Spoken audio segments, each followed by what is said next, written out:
ସବୁ ଖାଦ୍ୟର ଗୋଟେ କମ୍ବିନେସନ୍ ଥାଏ ଯେ କାହା ସହିତ କୋଉଟା ଖାଇଲେ ଭଲ ଲାଗିବ। ତ ଏଇଟା ଏମିତି ନୁହଁ ଯେ ପର୍ଟିକୁଲାରି ଏଇ ଜିନିଷଟା ସହିତ ଏଇଟା ମୋତେ ଭଲ ଲାଗୁଛି ମାନେ ସମସ୍ତଙ୍କୁ ଭଲ ଲାଗୁଥିବ, ସେମିତି କିଛି ମାନେ ନାହିଁ। ଖାଇବାର ନିଜ ନିଜର ଚଏସ୍ ମାନେ ଭେରାଇଟି ଟାଇପ୍ର ଅଛି। ବଟ୍ ମୁଁ ମୋ କଥା ଆଜି କହିବି, ମୋ ପ୍ଲେଟ୍ରେ ଯାହା ଯାହା ଅଛି ତା କମ୍ବିନେସନ୍ କଥା ମୁଁ କହିବି। ମୋ ପ୍ଲେଟ୍ରେ ତ ଅଛି fry rice, chicken leg piece କଷା ଗୋଟେ ଅଛି, ଆଣ୍ଡ ଏଠି ଭାକୁର ମାଛ ବେସର ଦେଇକି ମାନେ ତରକାରୀ ହେଇଛି, ଆଣ୍ଡ ରୁଟି ଅଛି।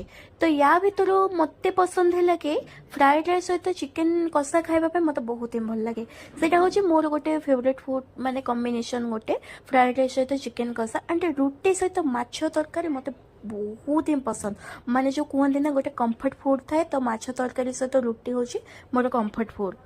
ତ ସେମିତି ସମସ୍ତଙ୍କର ଗୋଟେ ଗୋଟେ ଯେଉଁ କମ୍ଫର୍ଟ ଫୁଡ୍ ଥାଏ, ଆପଣମାନଙ୍କର କମ୍ଫର୍ଟ ଫୁଡ୍ଟା କ'ଣ ମୋତେ ସେଇଟା କମେଣ୍ଟ ମାଧ୍ୟମରେ ମୋତେ ନିଶ୍ଚିତ କହିବେ।